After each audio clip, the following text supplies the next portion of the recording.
Hey, friends, welcome back to yet another exciting episode of Friends of the Squared Circle. I'm your host, CranderQ, a.k.a. my real name, the number one beard in all of pro wrestling podcasting. That's right, self-proclaimed. That way, Richie, no one can take it away from me. Now, we want to give a shout-out to our Patreon subscribers here. Brian, Joe, Nick, Mike, Bobby, Alex, Mike D, of course, who is on our episode today. CZ, the only beard that I bow down to is the Wizard, as well as Justin, Allie, and my wife, Amy, because, you know, she's got to support everything we do. Don't forget to check out our sister shows, Wrestling with Pride, the main event with Meg Lavelle, obviously us, Friends of the Squared Circle, and Bell to Bell with Amanda Monroe. And again, yes, the number one beard, CranderQ, in bearded wrestling. You know, Richie, how are you doing today? I'm doing fantastic today. Always a great day to talk about wrestling. And yeah, I'm just ready to talk shop and see where it goes.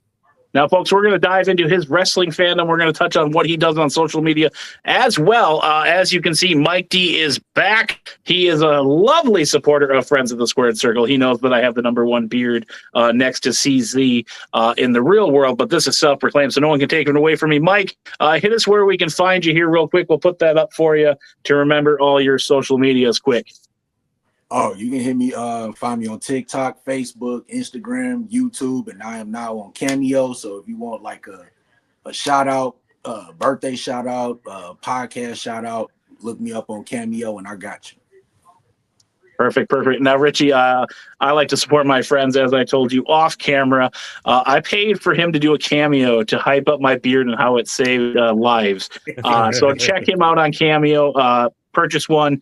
And one thing Mike D always probably hates that I say, but I absolutely love his voice. When he first started doing podcasting, I went back and watched those episodes, and I was just like, this dude's got the voice. I love it. And, you know, he's been on my show. I've been on his show. I'm sure he's just like, shut up, CranderQ. But we're not going to talk about Mike D's voice, but you're going to hear it here, folks. Richie, what are your first wrestling memories you can recall? Ah, geez. First wrestling memory I remember was August 2022. It was a tag match, like the ending of the tag match on SmackDown. Mm-hmm. It was Rock and Edge versus Eddie and Benoit. And that was the match where Brock came out and Rock was in the crossface, and Rock was just staring Brock down while he's in the crossface. And the Rock eventually tapped out, and then Brock did his job, and then he got hit with the chair with Hulk Hogan. And I was like, oh, wow, that was crazy. Waited a year to fully watch wrestling, and it was the SmackDown episode where it was the Brock and Kurt Iron Man match. Oh, wow. So my little 10-year-old mind was like, oh, wow, there's going to be an Iron Man match every week. That's pretty cool. But that's a great Iron Man match to get, like, fully invested in right in the beginning there. Holy cow. Yeah, so after that, it's been going strong ever since then. And then was there anybody that stuck out as an early favorite there for you? A lot of people that do come on are from that Attitude era, Monday Night War, the Hogans, as well as the Golden Era with Savage. But who stuck out for you right in the beginning there? Definitely Kurt Angle. Kurt Angle was one. Eddie was another. Eddie Guerrero, John Cena, Rey Mysterio.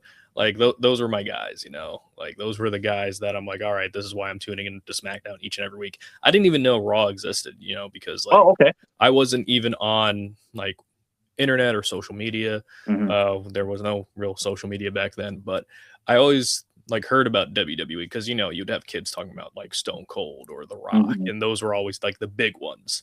And then like when I watch, I'm like, oh, wow, there's actually more to it than just Rock and Austin. There's actual guys who are actually wrestling and are different from the norm of like what I perceived wrestling was as a kid. Okay. Go ahead, Mike D. So you growing up being a wrestling fan, did you have other friends that were wrestling fans also, or was it just something that you were just a fan of and your friends kind of looked at you like, oh man, you like that stuff? Yeah, I had one that introduced me to it, but he was like on the tail end of his fandom. Okay. And I was just like kind of like starting. So yeah, it was me and I got one of my other friends into it.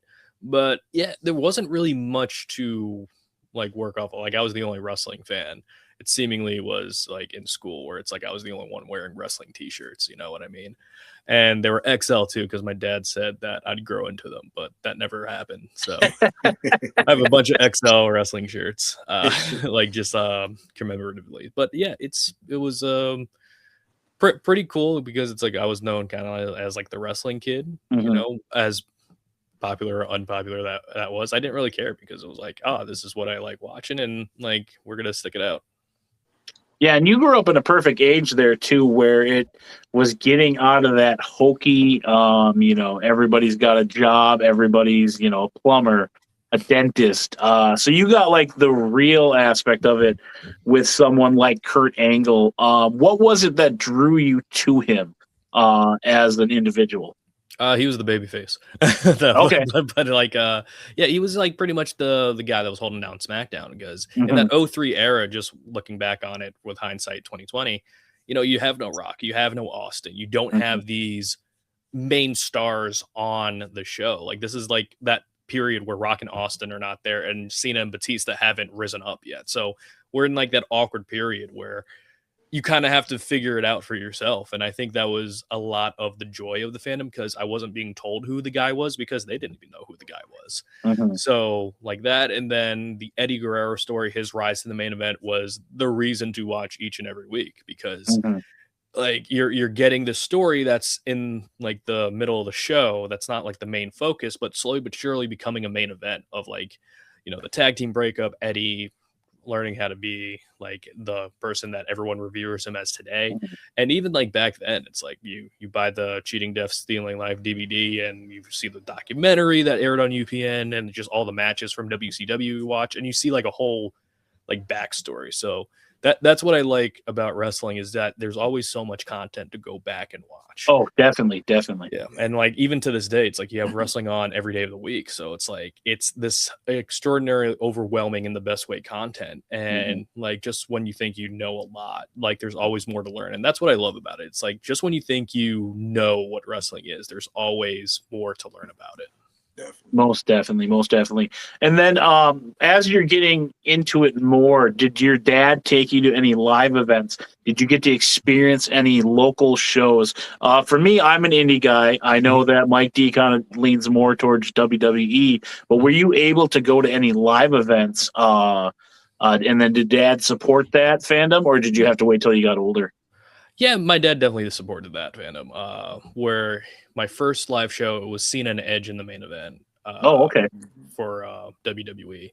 Not really much independence during that period of time, but it's like it goes from there. You know, SmackDown taping. You see the Royal Rumble in 2008. You see Great American Bash 2008, and then like as I grow older, you go to the independents. I've been to a couple of Creative Pro shows. If you bought like the DVDs, you'll probably see me like right there. But yeah, seeing like stars like MJF, Max Caster, Tony Nese, like all of them, like just like getting prominence in not only the independents, but now they're like in the wrestling business as featured characters. So it's always pretty cool to see. Perfect. Yeah. So yeah. So what sorry, I had a question in my head. It's a professional podcast, Mike. Get it together. Just kidding. While he's thinking of that question, Richie, you mentioned, you know, Eddie, Kurt, like that's just a Hall of Fame run. Did you eventually get to Raw to see everyone there? Because I thought SmackDown during the 2000s was way better with Booker T, Batista, guys like Chris Benoit. Yes, folks, we can mention his wrestling. We're not going to talk about his outside stuff because we know that's pretty tragic. But like, I felt like SmackDown was the better brand for the longest time there. But were you able to dabble in Raw there? Yeah. The pay-per-view that I started watching more consistently that came like after that, because I didn't know the concept of pay-per-views. I'm like, oh, it's just on Thursdays, you know. Then you get to the Royal Rumble. It's like 15 stars from SmackDown, 15 stars from Raw. I'm like, wait, there's more wrestling, you know? And then it's like you watch wrestling, but of course it came out at 9 o'clock, you know, and that's kind of like, you know, this is when you're starting to get ready for bed when you're in elementary school. So it's like it just kind of made sense to gotta like skip Raw and just stay with SmackDown. But eventually, like I would start to watch Raw here and there, and then like right when Cena would get that full transition. That's when I start watching Raw fully. I would just get like the first hour, maybe two, then I would go to sleep. But it's like it was just watch SmackDown in its entirety, and then Raw was like the other show, because it's like the brand wars were still very much a thing when you were a kid. You know, it's like I was SmackDown, my friend was Raw, and that was the whole thing. And then one of those brand wars, we also got dual pay-per-views where they would focus heavily on SmackDown. I kind of like that because then it broke up, having Randy Orton, on every pay-per-view, where then now we have to cater to like Batista and again Booker T. But go ahead, Mike D. Yeah, so I know you said the first live show you went to, the main event was Edge and John Cena. The shows that you went to growing up, can you remember like one of your favorite matches? Let's see. From that house show, I really liked. It was a tag match. It was Shawn and Flair versus Shelton and Triple H. Oh damn! And the ending was baby faces up, Shawn and Flair win, and then Triple H and Shelton get up. Triple H hits Shelton with the pedigree. And this is when Shelton had his mom at the time. His mom wasn't at the house show. And Triple H grabs the mic and he said, "Somebody call his mom." And then he went to the back, and then Shelton grabs the mic. He's like, "I'm going to tell my mom this." And then he just drops the mic, and then that's how it was. Another underrated guy right there, Shelton Benjamin with his athleticism.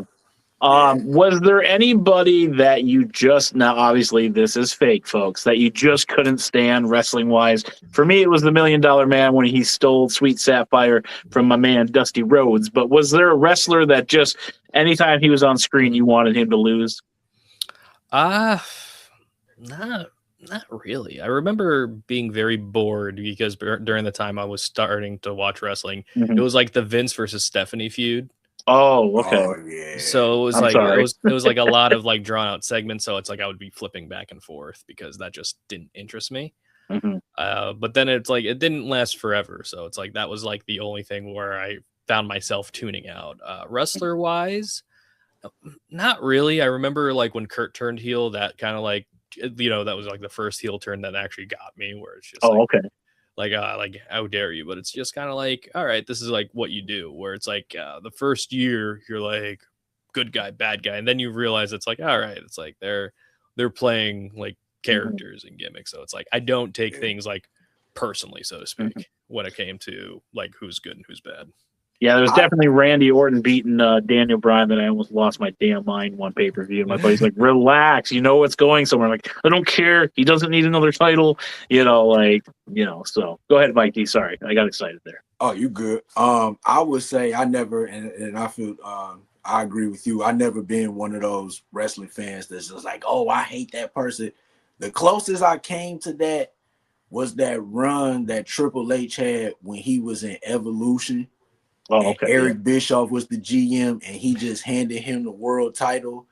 And it just seemed like Triple H was just beating everybody. Like Booker T should have beat Triple H at WrestleMania. Yeah, it was just like everybody that should have beat Triple H wasn't beating Triple H, and it was just like he always had the belt. I get it because he was like one of the best heels at that time, and on top of that, he was dating Stephanie. So he probably got that extra push, but.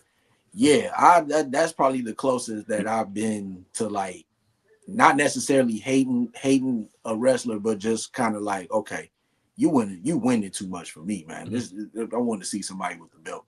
So when Batista came along and he left Evolution and he beat Triple H, that kind of broke that ice a little bit, with Triple H. And then I think that's when he started transitioning to like babyface, and DX had reunited and stuff. So yeah, Triple H, when he had the title, that was the closest I got. Now I'm going to age Mike D here real quick, folks. Sorry, buddy. How did you get your content in the beginning? How did you kind of like see it? Internet, VHS tapes. Yes, that's the thing, folks. How did you get your content in the beginning? Oh, me or Yeah, Mike D first because I'm aging. I'm sorry. oh yeah. I'm an '80s baby, so yeah, we had VHSs. Like, so if we wanted to see pay-per-views, we had to go to the video store, like Blockbuster Video, just your local video stores and stuff like that. And then if we wanted to record the show, we had to use the big VCR tapes, and you had to record. You had to set the timer, and you had to learn. You had to know how to use your VCR, because if you didn't know how to record, you push the set up the recording, it was a wrap. But it got better as you got into the 90s. But like those 80s VCRs, they were terrible. And how about for you, Richie, for the folks at home? Because this is really comical to me. So, yeah, I started with VHS. Not gonna lie, started with VHS. But what the turning point for me was, like, I got the WrestleMania 20 VHS, and they didn't have the entire card on the show. Oh, okay. Yeah. So I'm just like, where are the other matches? Because I'm like, I remember wanting to see the Cruiserweight Open because Ray was on there, but it's not on the VHS. And then my friend, he got the DVD, and it's like through disc, and it's like there's more content. So I'm like, looks like we're gonna switch over to DVD. And then I shortly got like a PS2 DVD player later, and then that's how I watched it. I still have a bunch of DVDs, and now, thankfully, in the year of 2026, we have a lot of convenient ways of watching content. So like sometimes I'll go back to an old DVD if I don't see it on like line or anything. Yeah, I found it through magazines, and the internet was just kind of becoming a thing, I guess, when I was, in middle school and stuff. So, like, it's just fun to hear, like, from the tape trading to, now kids are so lucky because they have it access right to their phone. If they want to watch a local indie show as well, they have the Fight, network and stuff. So it's super cool. Now, do you collect anything wrestling wise? You can see behind me, I've got books, my Ninja Turtles, just like Mike D, I'm an 80s, 90s kid. But is there anything that you collect wrestling wise? Wrestling books, and I have some Funkos. Okay. Yeah. So usually it's wrestling books that I'll collect because I like reading. I like learning different perspectives on wrestling, whether it's like time periods or different careers in wrestling, because like to find out the truth is not as easy as people think, because it's definitely. Yeah. I got to agree with you there, brother. Yeah. It's one side, it's the other side. And then somewhere in the middle, there's the truth, I feel like we're in a time where whoever we like more, that's the side we're going to gravitate towards the most, whether that's true or false. And, it's a truth is always a spectrum, so I feel like literature is the best way in order to kind of see where we can kind of like see what's going on in professional wrestling. And at the same time, I'm not in business, so it's like I just enjoy everything as a fan. So I'm not trying to play detective on like what's actually going on. If the story, like if the story breaks, though, I'll speculate on it. I'm like, all right, let's say this is true. Here are my thoughts on it, and then you just kind of go on from there. And Mike D, I'm going to jump in here real quick on this book conversation. Then we're going to get to your next question here. With the books, like, you get to see like the substance abuse, the depression, the injury stuff that we don't hear about on a regular basis. And then just reading, Dustin, aka Goldust's book, you find out a lot of interesting things about how he was getting high on painkillers and cocaine, alcohol before going out for a match. And then people will speculate and say, oh, the reason talent isn't being used is because, they're wasted. It's like, well, you don't know what's going on behind the scenes. Like, they could be not physically able to perform, so they have to make a call in the back. And this is why the IWC sometimes bugs me, is they don't know, like you said, that truth behind the scenes. But what was your favorite book out of the ones that you've read so far? And then we'll segue into Mike D's question here. See, I really like A Lion's Tale, Chris Jericho's first book. Okay, yep, that's a good one. Because it was a really good way to kind of like travel through not only his career, but it's also like different sections where it's like it's the Canadian Indies, and then it's Mexico, and then it's Germany, and then it's Japan, and then you end at WCW, and then it ends right before he gets to WWF. And for me, that was the first time where it's like I'm reading somebody's story, and I didn't really know much about independence or territories back then. And you just kind of learn all these different hijinks and all these different stories that are just from a narrative standpoint, it was really cool to kind of like see that through and see how like all these callbacks, because he'll make jokes and then call back to the jokes. And narratively, it was really well done. It's a really well done book. Yeah, I've got all four. I think they're great. My favorite one is Hornswoggle. Mike D and I have both had the author Ian Douglas on. So if you're ever interested in coming on a future episode, we could always link up with Ian. You guys could chat books, because that's one topic I really want to get into. I have over, I don't know, like 50 behind me, and half of them are signed by pro wrestlers and such. But go ahead, Mike D. Yeah, so I know you said that you started watching wrestling early 2000s. Just with all the content and documentaries that they have you been able to watch documentaries on the Monday Night Wars and just watch those documentaries and just see the impact that the Monday Night Wars had on wrestling back in the 90s? Yeah, absolutely. Like the Monday Night War DVD came out right as I was becoming a fan. I don't own it myself, but it was uploaded somewhere, and I was just kind of like, oh, all right, let's take a look. And my friend had a copy too, so I asked him if I could borrow it.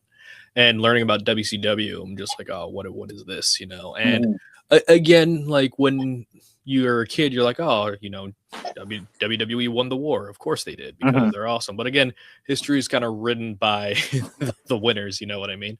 So for me, like, it's cool, but then it's like you read different books to kind of get more context, because it's like I want to know more about what we're learning about here. Like, so I picked up the Nitro book, I picked up the Death of WCW. You know, you're picking up all these different books, and then of course, like with the Jericho book, for example, you get to learn the behind the scenes aspect of WCW, and that's why I picked up books in the first place, because I wanted to know more about these events. Because somebody could watch a documentary or like, for example, WWE Unreal, and then it's like, oh, this is exactly what happened, you know what I mean? But it's like, for example, you're in like a writer's room, it's like those are like 2, 3, 4 hour meetings. We're only seeing 2 minutes of it. You know what I mean? So it's like there's context that's missing there. So I want to get as many perspectives as possible so it could paint a clearer picture and a clearer image. And the documentaries on the Monday Night War, and I think on the WWE Network, they released like the Monday Night War series.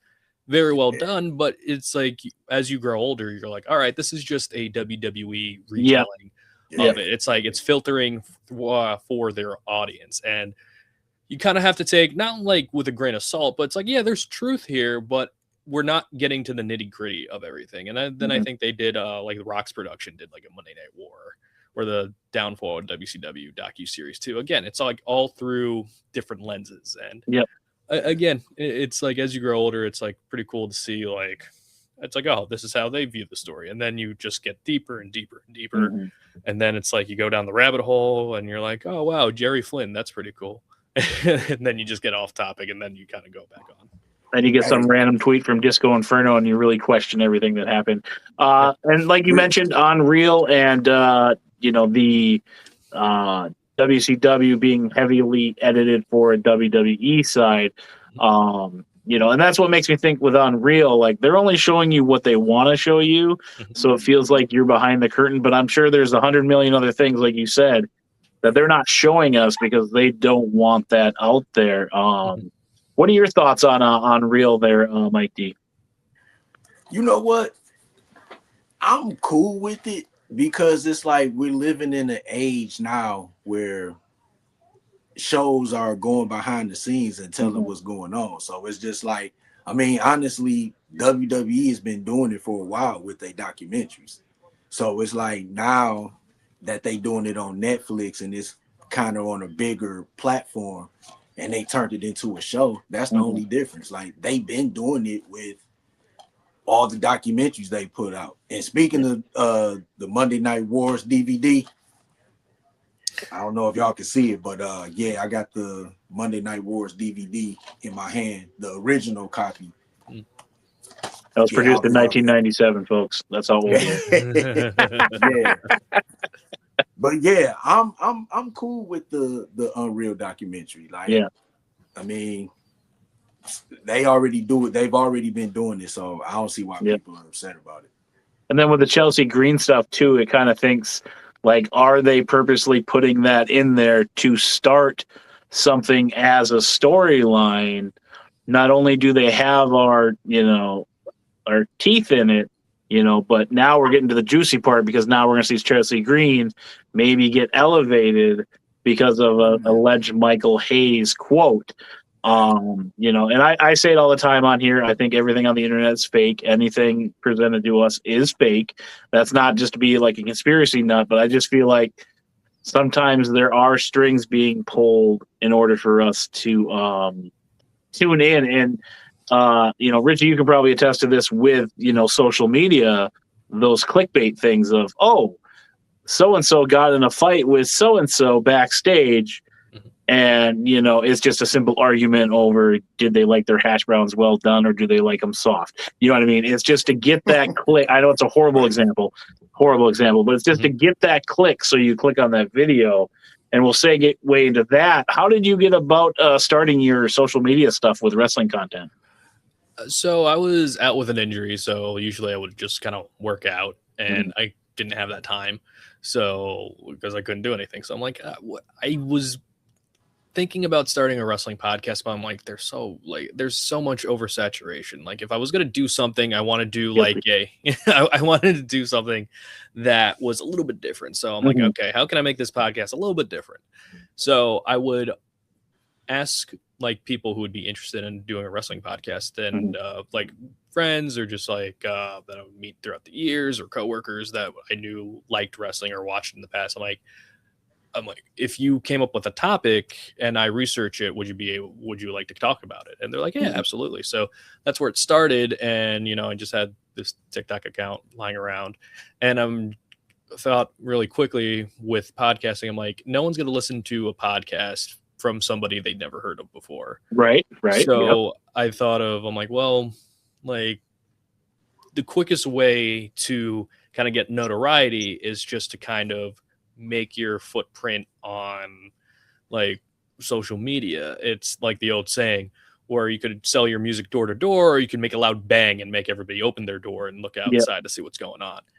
So that was my intention before. It's like I started doing like more retro stuff, and I'm looking at it, I'm like, it's not really doing that well. I'm like, what else can I do? And then I thought about it, and I'm like, all right, let's go over the current stuff.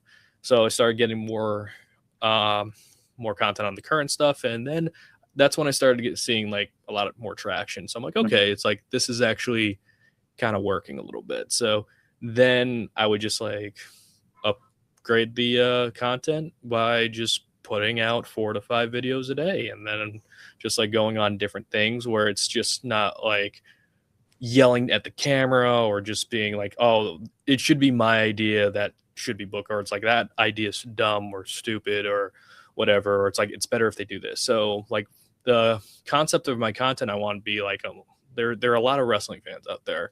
There are the casuals, there's the diehards, but I'm like, there's nobody really bridging that gap so people can enjoy the content the same way. So I'm figuring, like, let's try to like not just tailor towards one audience. Let's try to be inclusive of all audiences. So there's going to be points where it's like I'm going to be a little bit more casual. There's going to be points where I'm going to be more insider. And what really opened my eyes was the Freddie Prinze Jr. podcast, because he was one of the writers of WWE for a time period. And he said, and I found that interesting, when he joined WWE, he had no idea what a dirt sheet was. And he was a wrestling fan all his life. I'm like, that's right. There's not a lot of people who, like, obviously because of the internet now, you just look at something and like, oh, this, that, and the other thing.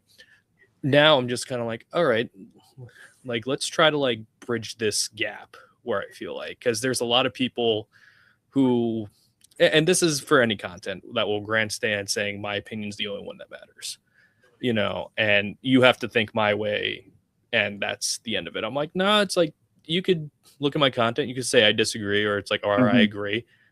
Same thing. It's like, that's what professional wrestling is all about. If you're trying to make things inclusive, then it's like you have to accept all ideas, whether you disagree or not, So that's where it kind of came from. And I started seeing more and more success with TikTok, and I was like, all right, let's kind of push this a little bit more. And so I pushed and pushed and pushed, and Yeah, it's been going great. And the big thing that you mentioned there is, making it for everyone, keeping your opinion basis.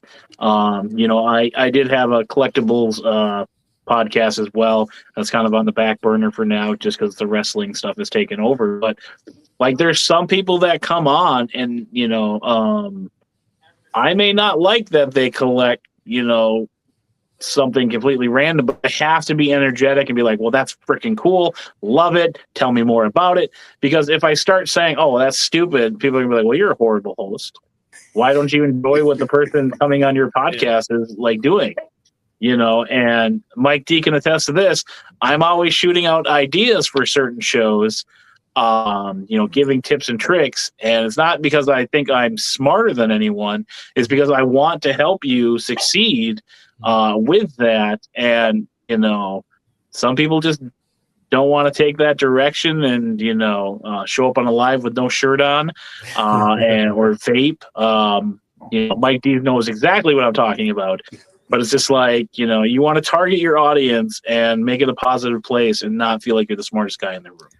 You know what I mean? Yeah, absolutely. Because, yeah, go ahead. Sorry. Yeah, I was just gonna say there's a lot of things to like kind of keep in mind, because there's always going to be people that are gonna copy the bigger creators. It's like everyone's doing like live reactions now, and now that market's saturated. But it's like you kind of have to break out on your own a little bit.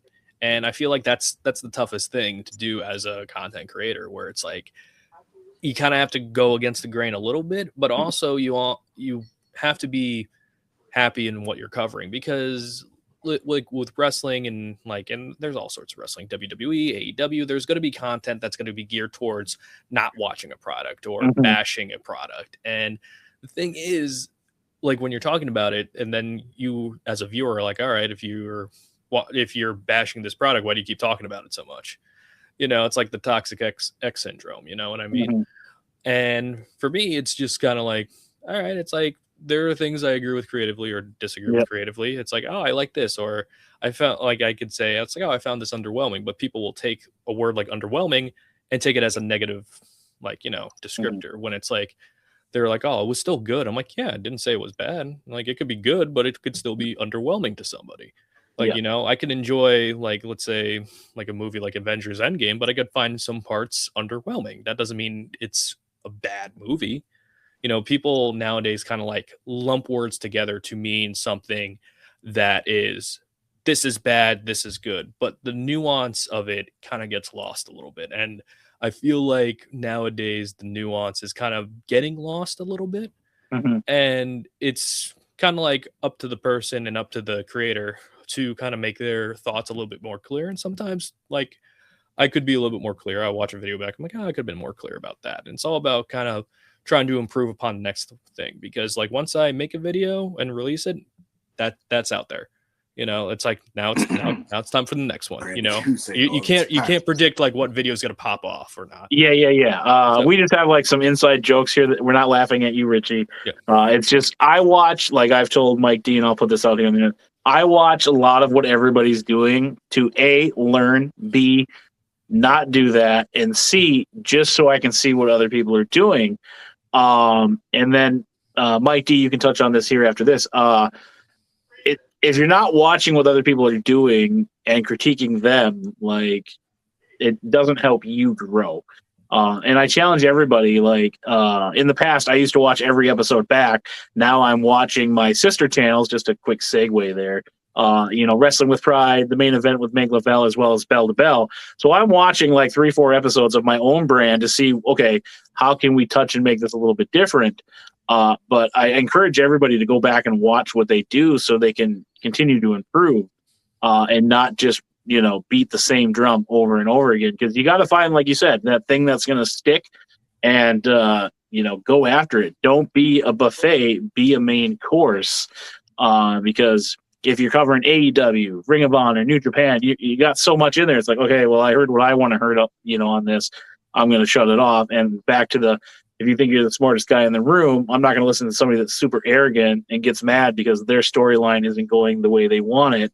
Show me on the action figure where they hurt you. But it's, you just have, like you said, be positive. Go ahead, Mike. I'm going down a train wreck here and going to start causing some mayhem. But again, sorry, Richie. He knows where I'm going with this, but I just go ahead, buddy. Yeah. Yeah, that's what I would say. Definitely watch what you put out here, because what you put out there, if it's something that's negative, it can definitely bite you in the butt. And we've seen a lot of people that we've worked with put some stuff out, and it is beating them in the butt, definitely. And unfortunately, it's sad that you have to draw lines like that, but you also don't want to be associated with something like that. Now, Richie, if I came out and said all this blasphemous things, you're going to be like, I don't want to associate myself with that. So I always try to remember when like someone passes away. Yes, I like to give my condolences, but I don't like to throw it out there because then I feel like it's about me. Or if it's something political, like we don't touch on that here at Friends of the Squared Circle because A, B, and C are going to have different views. And it's just going to turn into a cluster. And there's a lot of drama in our wrestling scene here in the Minneapolis area, Wisconsin and stuff. And it's just like, I don't even engage in that. I don't give my 2 cents, because as soon as you back somebody, you got 17 other people coming after you. And then they start throwing your dirty laundry on the internet when you weren't even the focal point. So it's just like, it's not worth it. Move on. Just try to keep business and personal separate. And even on my personal page, I try not to bring any of that out there because it's just so toxic out there right now. But has there been any learning curves you've had to learn the hard way with social media? I don't know if you guys can hear my dogs out there. He's lonely. But any learning curves you've had to learn the hard way with social media there, Richie? I think just learning that people will say things out of pocket and not have a clear reason why, and like there are going to be like some critiques out there, like some people calling things based on your appearance, and you just kind of like have to roll with the punches a little bit. And I think it's just one of those things where you look at it and like, yeah, that's weird. And like I've done improv comedy and I've done like stand-up too, so it's like my brain is kind of quick-witted a little bit sometimes. So it's like I could say something, but at the same time, I'm like, it's all right. Like there was one, and it wasn't even bad, anything bad. Like someone, because Braun Breaker at the time I was just recording, he had hernia surgery, and I said, well, Dave Meltzer put it on first, and somebody said, you lost me at Dave Meltzer, and then I said, but I found you in the comment section. So just like little things like that, where I'm just like just having fun, but also acknowledging that what we're discussing here, like if you go to the nooks and crannies of it all, we're talking about people wrestling around in tights that sparkle, you know what I mean? So it's like it's not serious, you know what I mean? And some people I feel like get emotionally attached, and that's with every hobby, there's like a hobby for everybody where they're emotionally attached because it got them through a tough period, or it's something that helped define what they're doing right now. And there are people who will feel attacked if you're coming at it at a certain direction. But at the same time, if you like take a step backwards and you look at everything from third party eyes, you realize where it's just like, all right, it's not that serious. It's not going to change the course throughout my day if somebody likes this as opposed to that. So it's just kind of like, have fun with it. And that's pretty much the biggest thing that I learned with social media and just content creation, where it's like, just have fun, because who cares if like this video didn't do as well as I didn't. There's always the next one. Yep. You know what I mean? It's not going to be detrimental on like how my mood is throughout the day. Like I'll record, I'll edit, I'll post, and then see you later. Just go on to the next one, because content's still going. Everything's going. Everything is a well-oiled machine when it comes to wrestling content. So it's always going to be there, just because my video on this topic didn't get traction, what's going to be announced in the future, whatever happens on Raw, maybe that one's going to get there. And then you just kind of go on with punches. There could be frustrations, but again, it's always going to be the next one. Oh yeah, definitely. I got my first hate comment one time for like defending AEW in the comment section, because the guy, when it comes to like degrading women or, someone's shortcomings, that's kind of when I'll be like, all right, I'll add my 2 cents. And they were going after the creator of the page, and then they made a snide remark about the female talent. And I said, wow, real class on the internet. And he called me fat. And I was like, okay, we're going back to 5th grade. He started with the fat comment. Look at me go. And I was just like, whatever, I can't believe someone called me fat on the internet. Won't be the first, won't be the last. I won't tolerate beard slander or pro Croc people.